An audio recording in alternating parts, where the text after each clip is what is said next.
2 Chronicles chapter 36. Then the people of the land took Jehoahaz, the son of Josiah, and made him king in his father's place in Jerusalem. Jehoahaz was 23 years old when he began to reign. For real, spelling out verse 1 and 2 is different. Jehoahaz and Joahaz.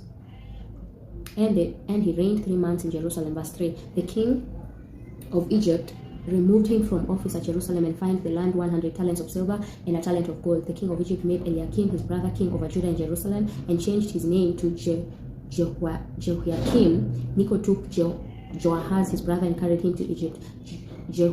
Jehoiakim was 25 years old when he began to reign, and he reigned 11 years in Jerusalem. He did that which was evil in Yahweh his God's sight. Nebuchadnezzar, king of Babylon, came up against him and bound him in fetters to carry him to Babylon. Nebuchadnezzar also carried some of the vessels of Yahweh's house to Babylon and put them in his temple at Babylon. Now the rest of the acts of Jehoiakim and his abominations which he did, and that which was found in him, behold, they are written in the book of Kings of Israel in Judah. And Jehoiachin his son reigned in his place. Jehoiachin was 8 years old when he began to reign, and he reigned 3 months and 10 days in Jerusalem. He did that which was evil in Yahweh's sight. At the return of the year, King Nebuchadnezzar sent and brought him to Babylon with the valuable vessels of Yahweh's house, and made Zedekiah his brother king over Judah and Jerusalem. Zedekiah was 21 years old when he began to reign, and he reigned 11 years in Jerusalem. He did that which was evil in Yahweh his God's sight. He didn't humble himself before Jeremiah the prophet, speaking from Yahweh's mouth. He also rebelled against King Nebuchadnezzar, who had made him swear by God, but he stiffened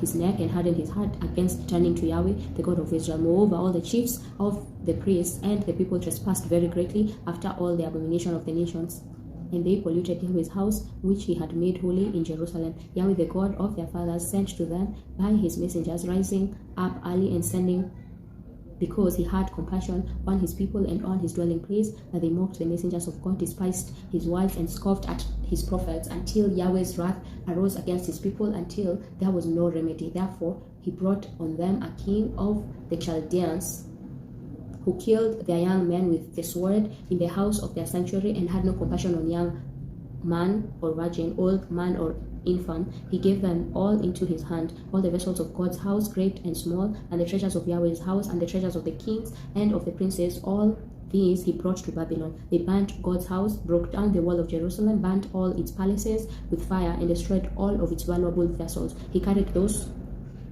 who had escaped from the sword away to Babylon, and they were servants to him and his sons until the reign of the kingdom of Persia, to fulfill Yahweh's word by Jeremiah's mouth, until the land had enjoyed its Sabbaths. As long as it lay desolate, it kept Sabbath, to fulfill 70 years. Now in the first year of Cyrus, king of Persia, that Yahweh's word by the mouth of Jeremiah might be accomplished, Yahweh stirred up the spirit of Cyrus, king of Persia, so that he made a proclamation throughout all his kingdom, and put it also in writing, saying, Cyrus, king of Persia, says, Yahweh, the God of heaven, has given all the kingdoms of the earth to me, and he has commanded me to build him a house in Jerusalem, which is in Judah. Whoever there is among you of all his people, Yahweh his God, be with him, and let him go up.